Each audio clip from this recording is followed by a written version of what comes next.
Hello, good morning, everybody, and you're very welcome to this week's Signpost Series. Hope you're keeping safe and well wherever you're joining us from today. My name is Mark Gibson, and I'm also joined by Pat Murphy, who's head of the Teagasc Environment Knowledge Transfer Programme. Good morning, Pat. Good morning.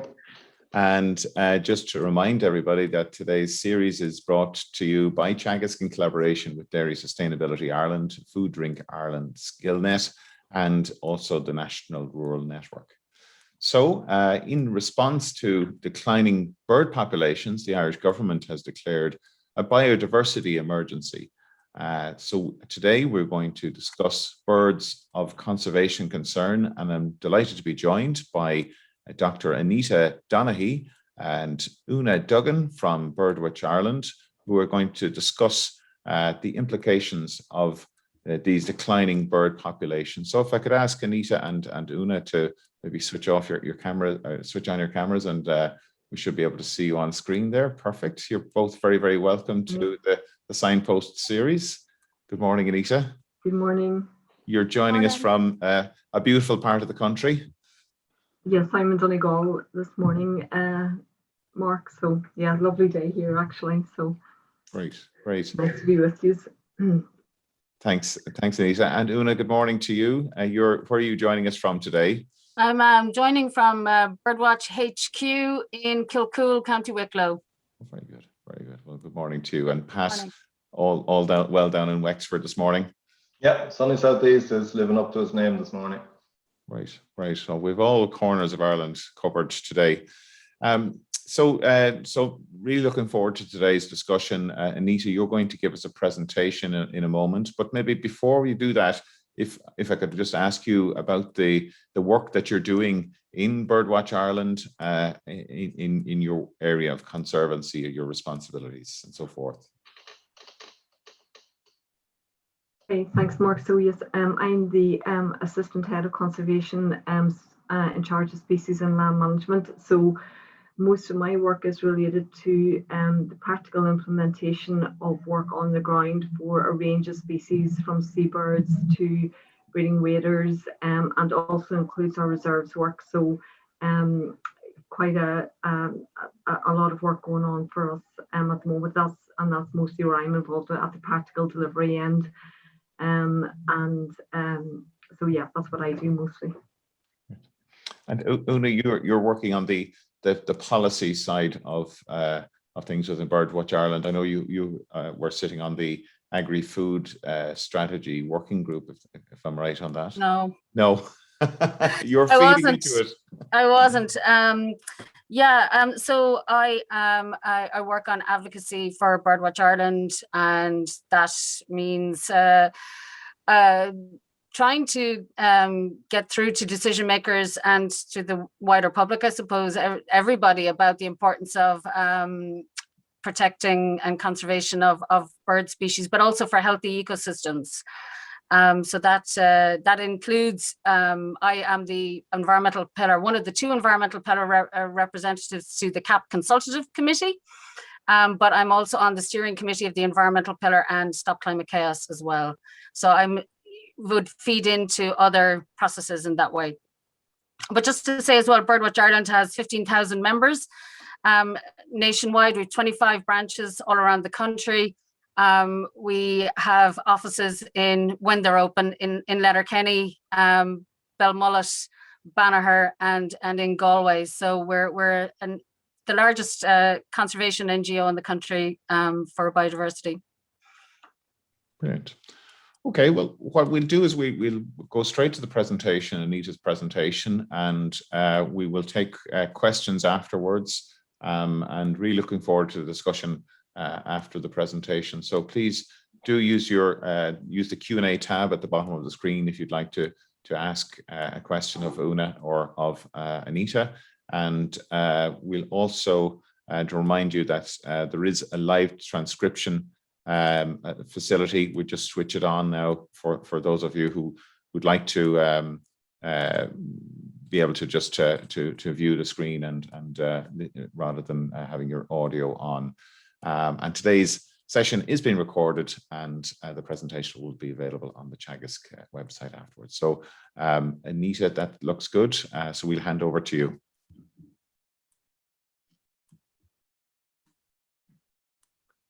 Now, you might be gone on mute there, Anita. We can't hear you.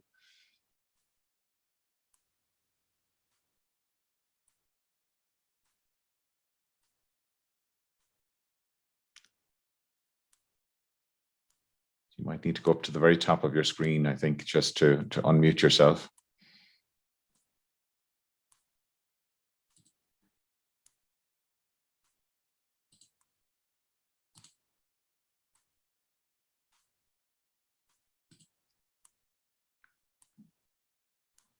Okay, sorry about that.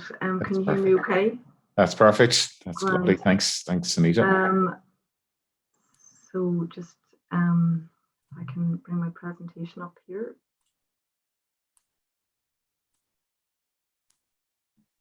Can everybody see that first slide? Yes, that looks good. Yeah. Okay. So apologies there for that.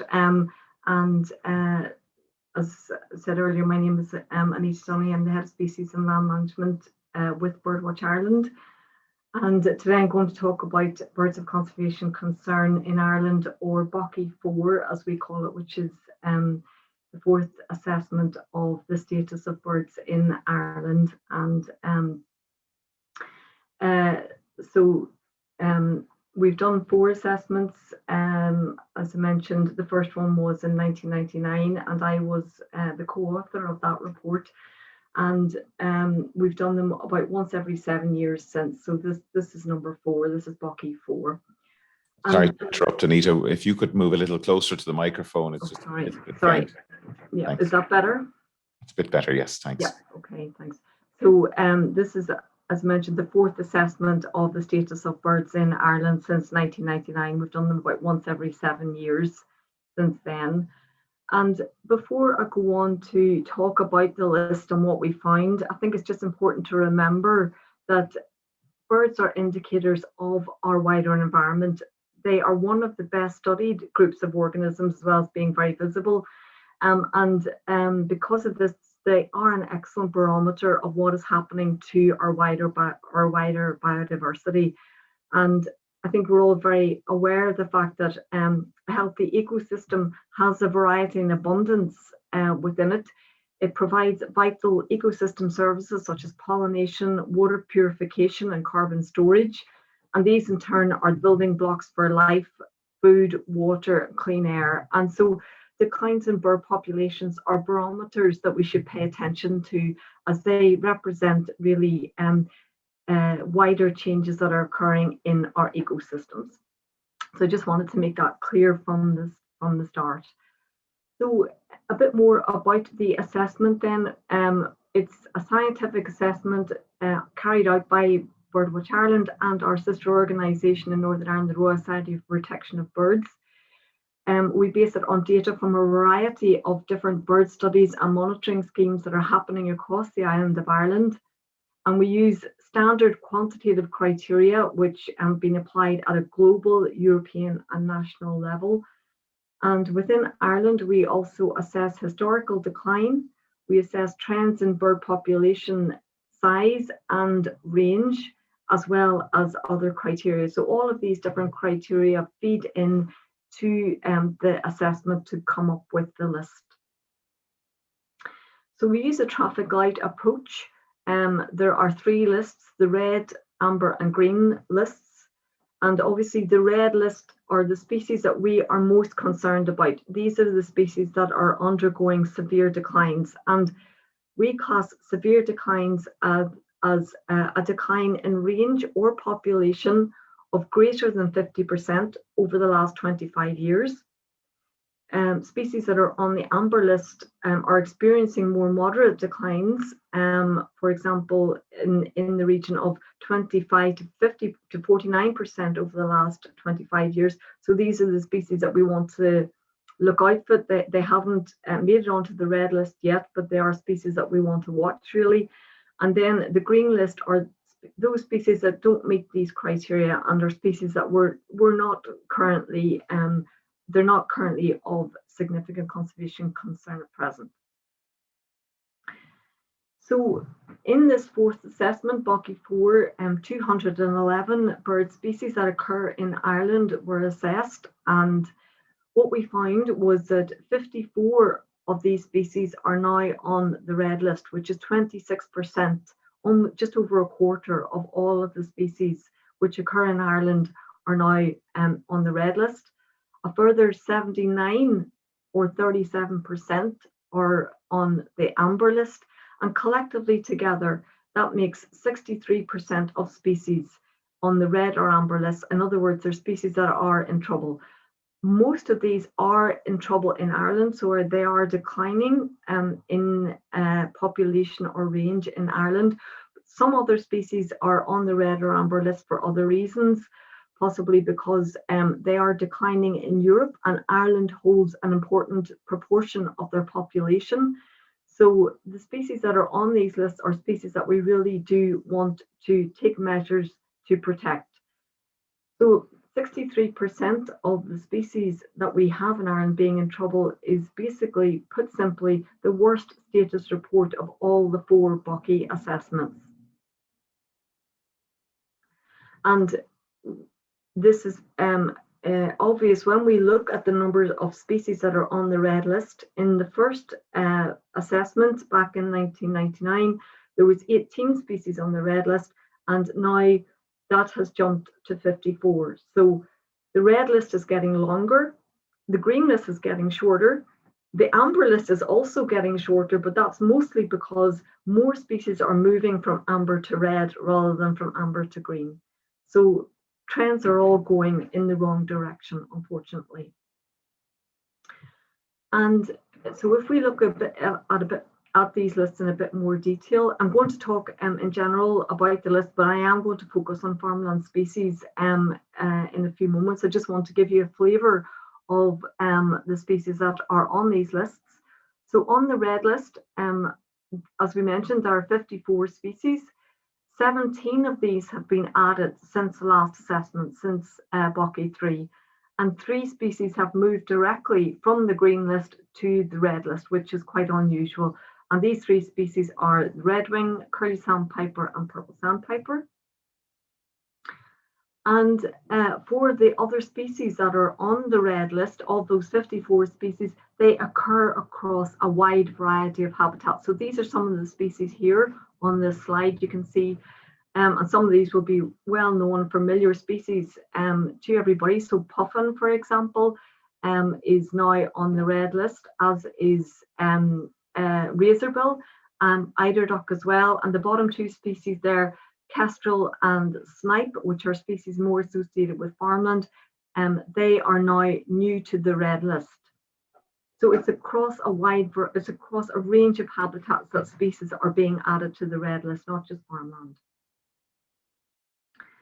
And on the amber list, again, quite long, 79 species, and some of these, 7 of them have moved directly from green to amber, and that includes some well-known and widespread species such as the willow warbler and the mallard. You'll be very it's very surprising to see a species as common as the mallard now on the amber list.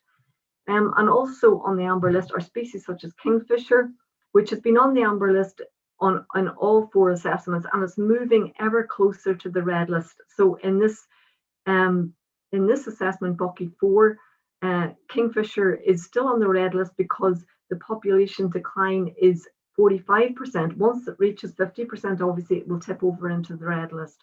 But some of these species are moving further and further up the red list, up the amber list, and probably in the next assessment will be on the red list. And it's not just across a range of habitats that species are being added to the red and amber list. It's also across all seasons. So on the amber list, for example, there's 42 breeding species, 11 wintering species, 18 breeding and wintering species, and 8 passage species. So our birds are in trouble, not just across a range of habitats, but in all seasons as well. And one of the largest groups of species on the red list are the wintering water birds, and we have excellent data on changes in our water bird populations because of the long-running wetland bird survey that is funded by the National Parks and Wildlife Service, which Birdwatch Ireland has been implementing on behalf of the government for many years. And some of you are probably involved in iWeb's counts and will be very familiar with this survey. But we monitor every winter some 600 wetland sites across the island of Ireland, and this information is fed into the red list, obviously. And a couple of years ago, we produced a report on the wetland birds, on the status of wetland birds in Ireland, and we showed in that report that there's been a decline of 40% in the population of our water bird species in the last 20 years. So that's almost half of the wintering water birds that occur in Ireland. Their populations have almost halved in 20 years. So that is very serious. And these are some of the pressures and threats that are affecting our wintering water birds. And it's not climate change necessarily. We don't need to even look at climate change. The reasons for these declines lie much closer to home, and habitat loss and modification and damage, pollution, eutrophication, aquaculture, fisheries, human disturbance, all of these things are impacting our wintering water birds. And the cumulative impacts as well of all of these different pressures and threats are leading to these severe declines in our water bird populations. So I'm going to talk a bit more now about farmland birds, and this graph of farmland bird declines is one that may be familiar to some of you, and it's really based on, it goes back to the 1970s, and it's based on atlas data. We've been producing bird atlases in Ireland since the 1970s. And this farmland bird decline index is based on that atlas data. And what it shows is that between the 1970s and the 1990s, there was a huge magnitude of decline in our bird populations already detected by the bird atlases. And sorry, if you just go back, the Buckie assessments began in the late 1990s. With the first assessment, and by that stage already there had been very significant declines across a number of our farmland species. So what we've been doing in Buckie since is continuing to chart those declines, and unfortunately what I'll show for many farmland species is that the trends are continuing to go in the wrong direction. Anita, just while you're on that slide, can I ask around that slight flattening from the 1990s? What do you attribute that to? Well, I think there's been, well, I think what we'll see, Mark, is that the magnitude of the decline, I think, is not as great because because our populations are now so reduced that when you look at it on the scale, obviously the recent declines don't manifest themselves as significantly because the populations are already so low. Does that make sense? Yes, yes, that makes sense. Yeah. Okay, so unfortunately, I don't think we can take a lot of comfort from that apparent flattening, because if we look in detail of what's happening to these populations, then their numbers and their range are continuing to go in the wrong direction, unfortunately. Just the populations are now much smaller. So if I go on to look at Buckie 1, these are the species, the farmland species that occurred on the red list in Buckie 1. And across most of the farmland habitats, we had species on the red list. Those that are circled there are Annex 1 species. So these are species on Annex 1 of the Birds Directive, and they are afforded the highest level of protection because under the Birds Directive, member states have to have to designate special protection areas for these particular species. So at that time in Buckie 1, there was 3 of these Annex 1 species on the red list. And if we look at the difference between Buckie 1 red list for farmland species and Buckie 4, we can see that an additional 8 species have been added to the list since then. One slight good bit of comfort that we can take is that chough and hen harrier down here moved from red to amber, but unfortunately additional species were added in the upland and coastal habitat sector. So in general, trends continue to go in the wrong direction. So corncrake remains on the red list, and it is an Annex 1 species and has special protection areas designated for it, but is joined by 2 other species, by meadow pipit and windchat, in relation to meadows. So you can see that, as I mentioned, 8 species are new to red between Buckie 1 and Buckie 4. All farmland habitats have experienced an increase in the number of red listed species associated with them. Actually 1 species became extinct between Buckie 1 and Buckie 4, and that was the corn bunting. So these 16 farmland birds on the red list now are mostly common and widespread species that many people will be familiar with. So species such as red grouse, kestrel and snipe are now in serious trouble in Ireland. So what happened that these species moved onto the red list in the intervening period between Buckie 1 and Buckie 4? And quite simply, not enough was done to protect them. There was widespread loss and fragmentation of their habitats, and that's what caused these species to move onto the red list between Buckie 1 and Buckie 4. And this was something that the EU Commission flagged up with Ireland during the birds case. Some of you will be familiar with the birds case. The European Commission took a case against Ireland to say that not enough was being done to protect a number of species. And one of their complaints was that not enough was being done to avoid pollution and deterioration of habitats outside of designated areas, in other words, in the wider countryside. So the Commission at that stage indicated that it believed that the measures taken by Ireland to protect species in the wider countryside are partial, isolated measures, only some of which promote the conservation of the bird populations concerned, but which do not constitute a coherent whole. And there has been an attempt to address the declines of species in the wider countryside. There's no doubt about that.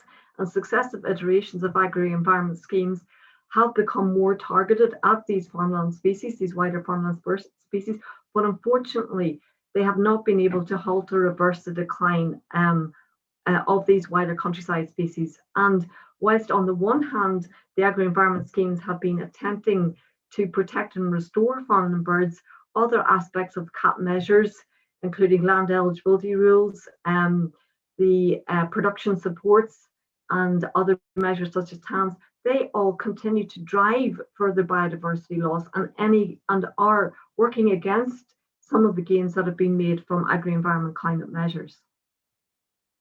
And the Irish government in 2017 produced a report to the Commission responding to the fourth complaint of the Birds Directive, of the Birds case. And in that programme of measures report, it stated that Ireland has introduced new measures and built upon existing activity. And they've highlighted some of the things that have been happening in the since 2007, since that complaint was issued. And they include things like the targeted actions in GLOS for species such as the corncrake, grey partridge, lapwing and twite, hedgerow measures designed to benefit owls and kestrel, wild bird cover designed to benefit species such as yellowhammer, and measures such as low input permanent pasture and traditional hay meadow measures in the agri-environment schemes which will benefit snipe and windchat. And Unfortunately, however, this fourth assessment shows that all of these species are still on the red list, and in fact some of them have moved from amber to red. So unfortunately, despite these agri-environment measures since 2007, trends are still going in the wrong direction for many of these species. And of course, it's not just a failure of agri-environment measures which have led to these continued declines. There are other factors at play, of course, and one of the key ones is that for these species that are not Annex 1 but are red listed, particularly some of the farmland species such as curlew, lapwing and snipe, they actually have very little protection in Irish legislation. So because they're not Annex 1, there's been no SPAs designated for them, and very often they're not a qualifying feature of SPAs or SACs. Under the Wildlife Act, nests and chicks are not protected from farming activity. So for ground nesting birds in particular, farming activity can destroy nests during the breeding season, during the normal course of agriculture. That happens, and that is also contributing to the declines of ground nesting birds in particular, and also other measures such as the EIA agriculture regulations, which are designed to try and protect some of these species. The thresholds are so high that most farming activity is not impacted by the regulations, and we see continued small-scale loss of biodiversity habitats is occurring widely across the country. So these reasons are also contributing to these declines. And other land use changes such as afforestation are also contributing, and there has been an attempt to address some of the concerns through various protocols and things such policies such as land types for afforestation, nature impact statements for forestry projects. All of these policies which are brought in to try and regulate afforestation, protect species, they're not always working. So land types for afforestation unfortunately still select some habitats which are important for some red and amber listed species. So and the nature impact statement for forestry projects, again, it's focused on designated sites, and as I've said, a number of these red listed farmland birds, they're not Annex 1, and therefore they don't have that level of protection. And certainly the forestry industry recognises curlew in particular as being a species for which may be severely impacted by forestry. And there has been an attempt to fold the requirements for curlew into forestry legislation, but the other non-annex red listed farmland species are actually falling through the net. And another very serious threat to these farmland birds, particularly the ground nesting species, is predation. And this list here that I've highlighted on the left, these are the ground nesting farmland birds on the red list that are being impacted by predation. And predation is a serious and growing threat. And in one study, one of the most comprehensive studies carried out in Northern Ireland by the RSPB, but it is indicative of what's happening to our ground nesting birds. Where this study undertaken by Murray Grant of the RSPB in Fermanagh and Antrim in the 1990s showed that up to 80% of nests and 60% of chicks were being predated. And that is occurring across all of our ground nesting birds, and is certainly a very serious contributor to why some of these species are on the red list. And we know the main culprits of ground nesting birds, so species such as red fox, grey crow, American mink. These are all predators of nests and chicks. But it's not just these; it's also species which are actually themselves protected. So species such as badger and pine marten, herring gull, these are also predating ground nesting birds.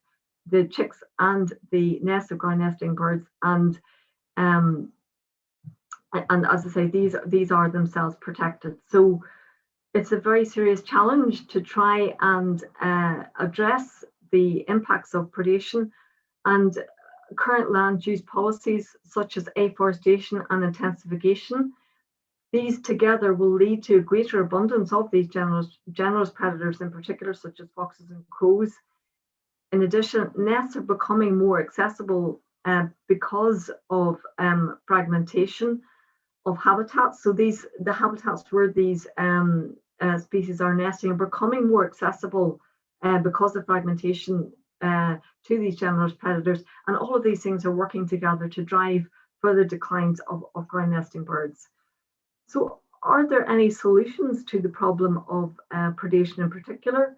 And one thing I just want to say is that I think we need to see within government a significant ramping up of predator control and nest protection measures if we want to tackle the declines in the ground nesting birds in Ireland. And measures such as predator fences can certainly help to protect nests from mammalian predators, but we need more professionally trained conservation keepers, particularly to control the avian predators which are predating the chicks, which do manage to hatch out.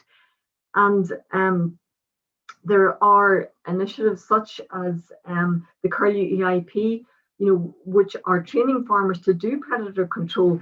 And this is, I think, something that we could look at in the next agri-environment scheme. Pay farmers to do predator control. Farmers are not doing it to the same extent as they used to. We hear a lot about, the bounty that was enforced, to help protect or to control foxes. That's not really widely being done anymore. And many farmers, what we find through the Curlew EIP, where we are training and mentoring farmers to do predator control, is that they are keen to get involved in this kind of work again. And through training and mentoring, such as we're doing with the Curlew EIP, this could be a measure that would be very beneficial to implement in some way in the next CAP. So get farmers out doing predator control. It's not going to it's going to help control the background level of some of these general predators. You will need professional keepers on top of that, in particular farm and bird hotspots where predation is a major problem. But farmers can make a real contribution to helping to control background levels of these general predators. So just to move on, I'd talk a bit more in the last few slides of my presentation about the next CAP and measures that are required to address and reverse some of these declines. The Farming for Nature Technical Group, funded by the Heritage Council, has done a lot of work developing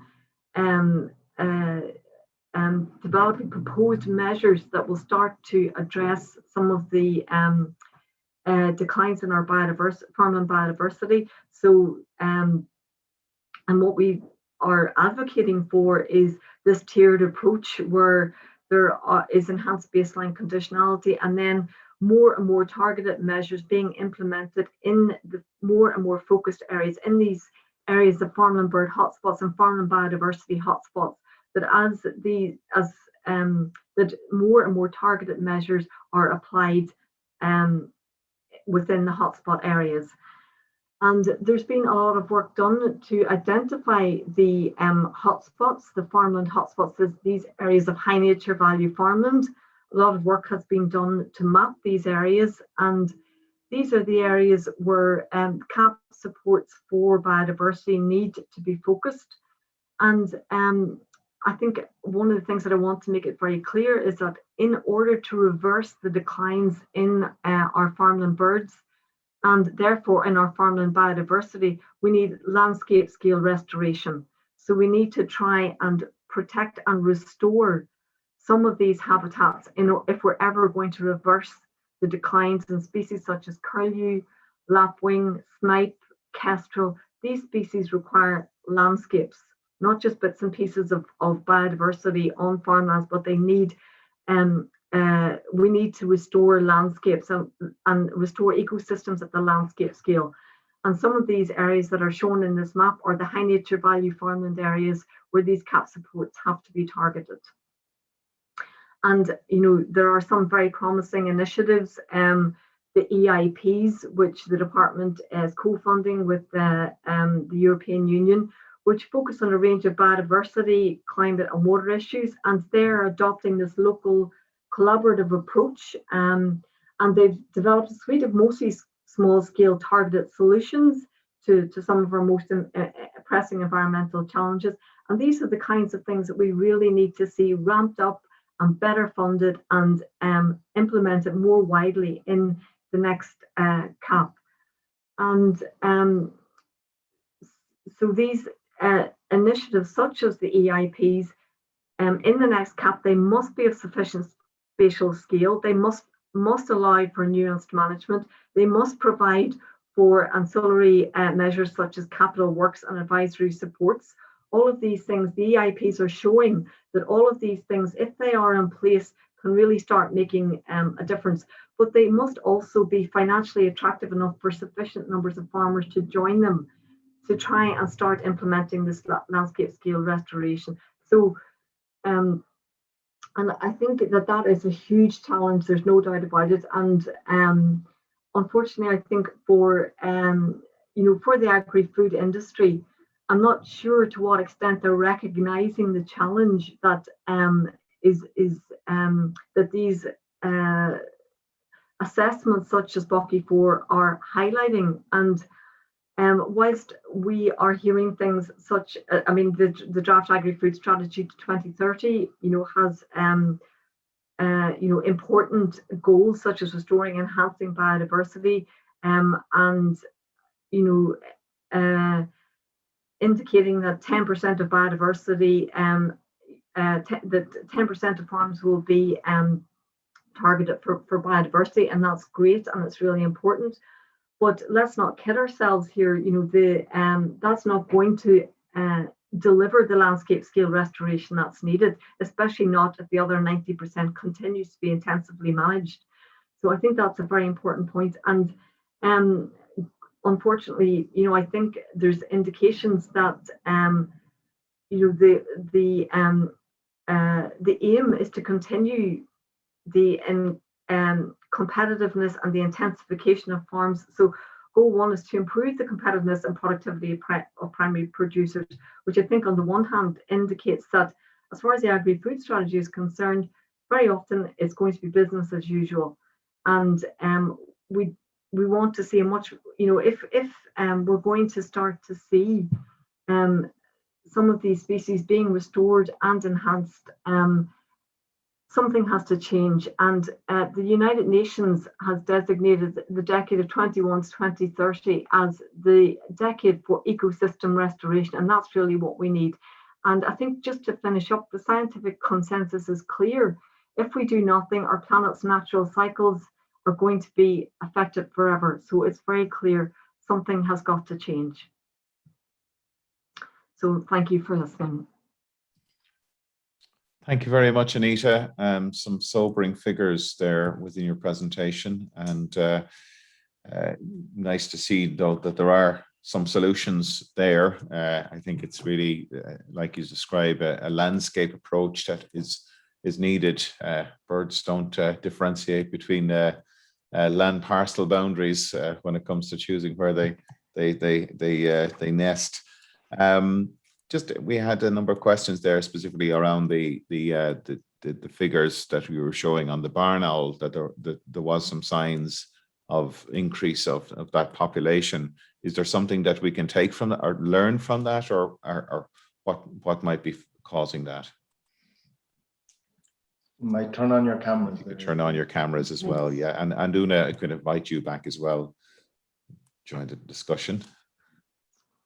Yes, so I think with barn owl, yes, there's it's a species that we monitor very closely, and as we've got some really good information on barn owl, and certainly the so I think there's some indications of recovery,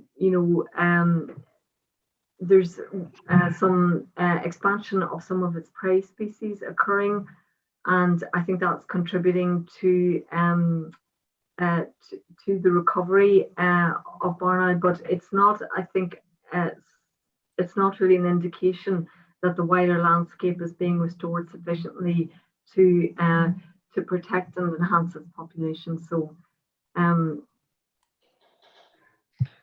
you refer to some of the agri-environmental schemes, the impact that they were having or not having on improving bird populations.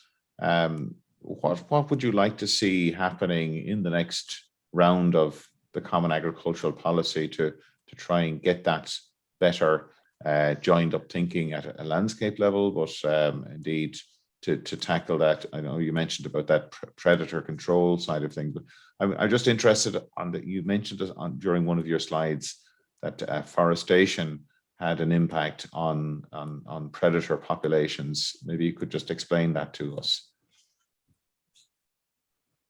Yeah, so one of the impacts of afforestation is that it provides cover for generous predators such as crows and foxes. So it provides, places for foxes to hole up during the day, provides nesting habitat for grey crows and other corvids, and it's the and also I think just the habitat fragmentation that afforestation brings. So it brings all of these species in closer to these more open landscapes where the ground nesting birds, in particular species such as curlew and snipe, they like these wide open landscapes. That's where they thrive best. And by introducing forestry into these open landscapes, you're bringing the predators closer and closer to these populations.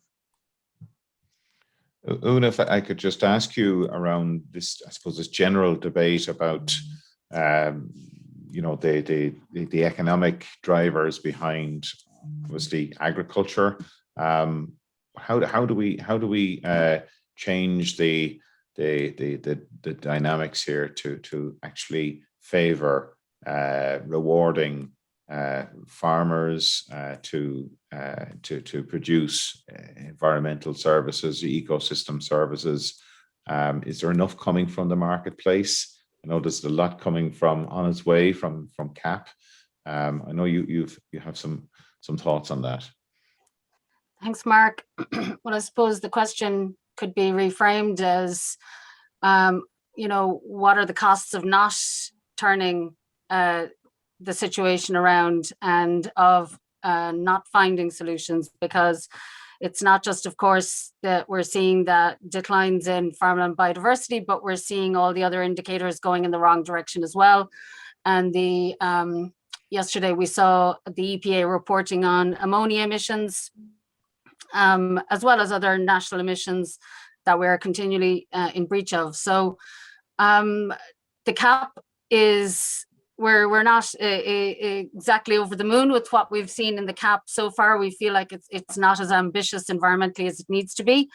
But we do think the Irish government has an opportunity to increase the ambition. And we saw some good indicators at the last CAP Consultative Committee with the proposal, at least for 30% of our parcel to be included as eligible land. But all through the CAP, we, as Anita pointed out, we need to see much greater ambition and targeting of public money towards public goods. So in terms of the market itself, I know that customers are demanding that change, that the companies of the products they buy are much more sustainable. So I think the market signal is growing, that people want, they're going to vote with their euros, and they're going to vote for products that they see are much more environmentally sensitive. Now, my concern is, and I really do acknowledge that, and I said it to you earlier, I'm from a dairy farming background, and we did rely on that milk check coming in the 1980s.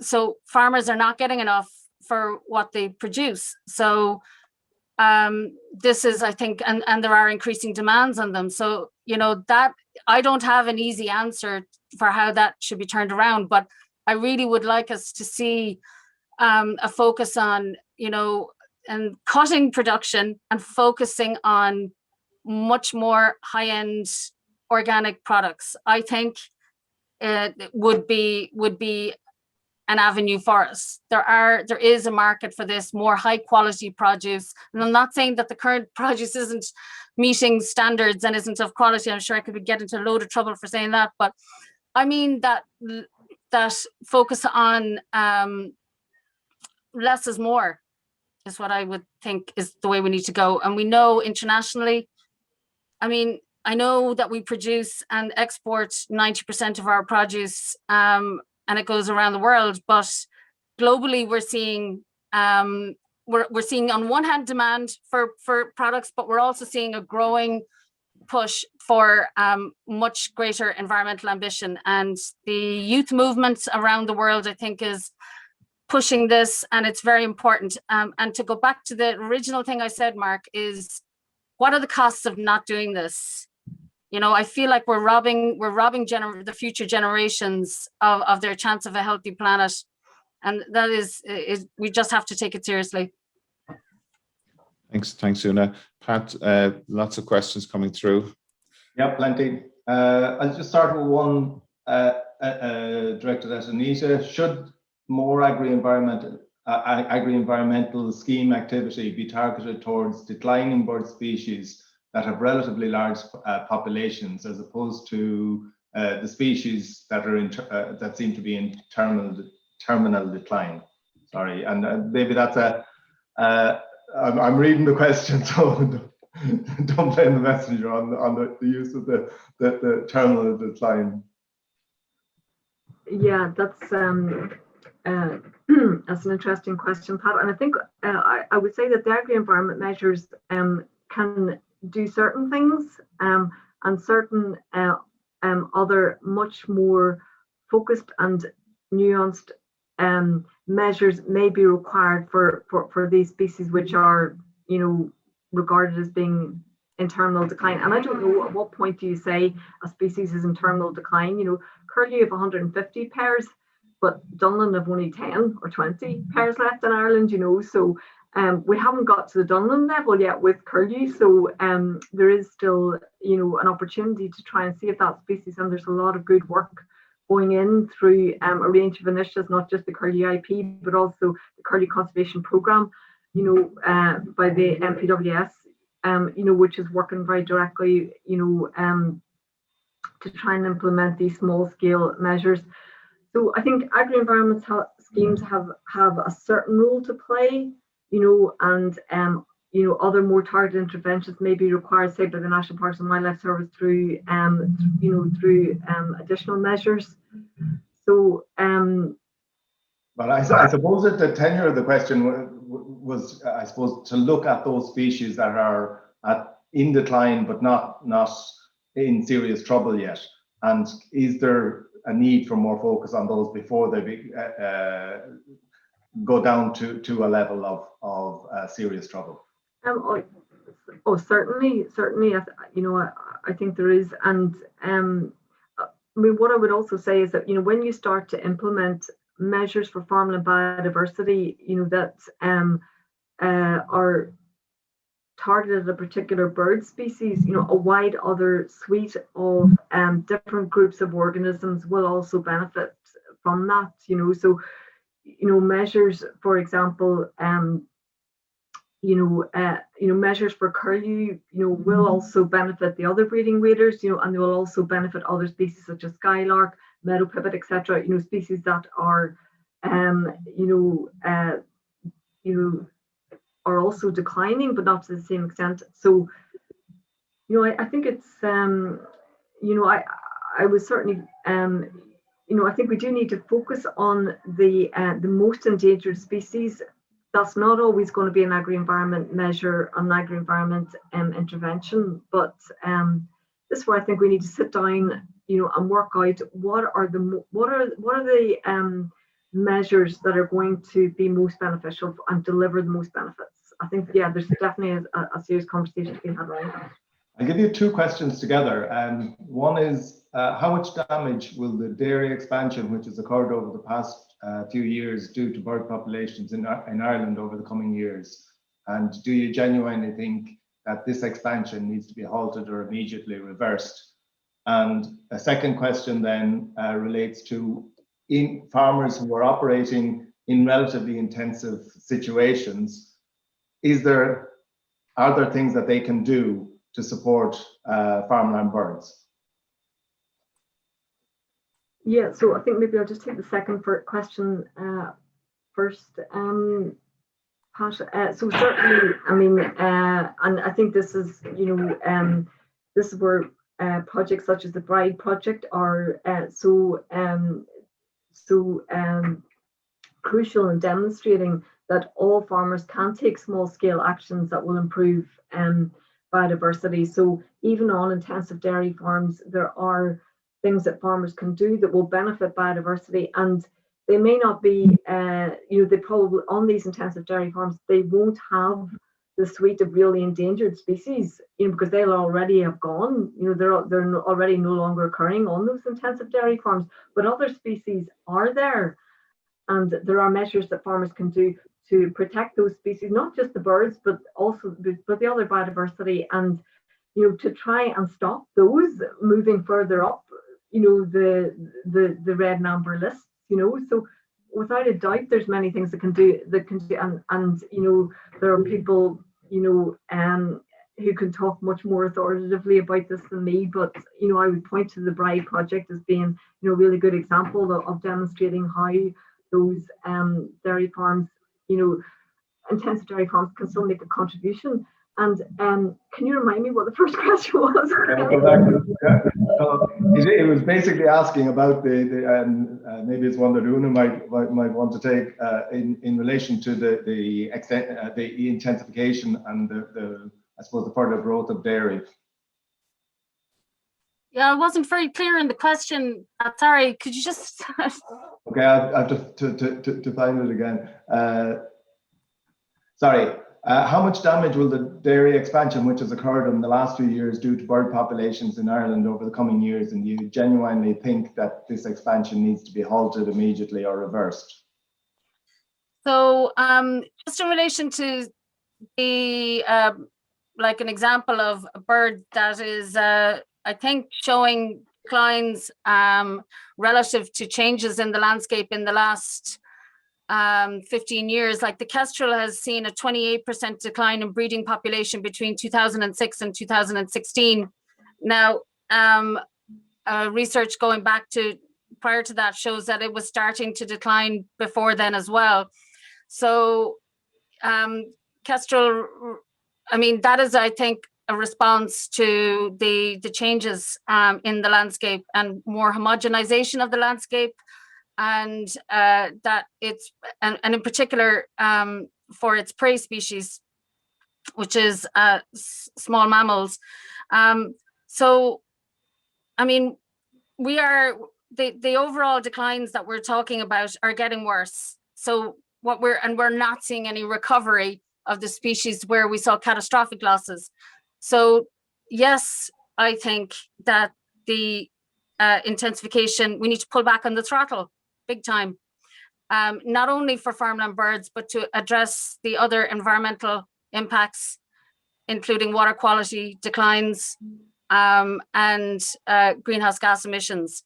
So, if I could just add in there as well, that so further expansion of intensive grassland involves, for the dairy industry, involves, the continued loss of these small scale areas, which, drainage of corners of wetlands, for example, drainage of brushy pastures, all of these small scale things, which, have contributed to species such as snipe now being on the red list, So, I mean, we're only going to see that problem getting worse and more of these kind of, it's the species that rely on this homogeneous landscape, that they are going to continue to be affected and are going to continue to decline, as these biodiversity rich little areas continue to be lost. So I don't think that there's any doubt the continued expansion of the dairy industry, if it leads to further losses of these little areas of biodiversity rich habitats, will certainly have a serious impact. We have a question here in relation to forestry and how do we tally ambitious forestry planting goals with trying to prevent further damage to habitats and risking further decline in bird populations? And I suppose there's different types of forestry within that, but maybe if you could comment on that. Yeah, I mean, so what we have seen so far is inadequate, let's say, siting of afforestation. There's no strategic, let's say, plan for where forestry should go. So, and when, and a lot of it's been targeted, I would say, and marketed towards high nature value farmland and marginal land, as it's called, which is often the best for biodiversity in the west and northwest. But not just in those areas. Again, it could be a marginal, a field in County Limerick, even, that would be rich in biodiversity. So what we're seeing is that there's not enough understanding or assessment of the biodiversity that is there on these sites, and before afforestation is considered, or as a forestation application comes in front of the Forest Service. It's very inadequate. The land types for afforestation document targets lands which are also good for birds. So, we have to go back to brass tacks and to really change this. Now, we had also proposed a forestry sensitivity map for farmland birds, which we think could be a helpful way to identify important areas for birds, which would be able to give more information on these important sites. But as we know, forestry is going through a somewhat of a review at the moment, and we really hope that the outcome of that would be forestry in the right place. I mean, we know we need more trees and the right kinds of trees, and we need a productive timber industry. But it just cannot come at the loss of the biodiversity that we have. Thanks, Oonagh. There's a question there about the situation across other European countries, and are there countries that could act as exemplars in what they have done to protect bird life? Well, I think, all European countries are facing the same problems as we are, and and I think often actually Ireland is held up as being, one of the better examples, particularly in relation to EIPs and locally led initiatives, particularly the Burren, which is really, I suppose, is one of the best known examples of the locally led approach delivering biodiversity at the local scale. So I mean, I think and it's great. Ireland is leading the way on some of these initiatives, and so I think we have the answers here ourselves, certainly for some of these problems, and I think we've taken I think great strides in trying to, in a small way, through examples such as the IPs in addressing those. So I think Anita, there is a follow-on question in relation to that, and it's about the approach of results-based. How can we integrate results-based? I suppose it's been on a kind of a landscape, hasn't been, well, I suppose the hen harrier has been focused on bird species, but how can we focus results-based schemes on a broader range of bird species, if you want? So I think the results-based approach, so we've shown, the existing suite of EIPs, there are quite a number of EIPs across the country now where they are targeted at these particular hotspots, and through these EIPs, and I would hope that the ambition is to continue and expand them. A lot of them are due to end, at the end of this year or next year, and I think that it would be imperative that we continue and build on these programs. And it is about resourcing, Pat, there's no doubt about it. I mean, these, and it's not traditionally been the way supports have been delivered because, there are additional staffing requirements needed to make these EIPs effective, but the money that goes into staffing the project, so the deployment of the ecologists and the farm advisors, they actually are they are the things that make the difference on the ground to the biodiversity. I would argue that GOS, it was obviously an improvement on what went before, but GOS very often, the farmer was left to his own devices in terms of, or her own devices in terms of, how to deliver these measures. And with the EIPs and the target measure, we've seen this much more focused approach, and that has delivered much better biodiversity. So although you have more resources required at the staffing, and you do get better biodiversity results out of it, So I mean, the answer is, that we replicate these EIPs. They may seem top heavy in terms of staffing, but that's what's required. We need to accept that because they are delivering the biodiversity much better than the broad brush approach of GOS.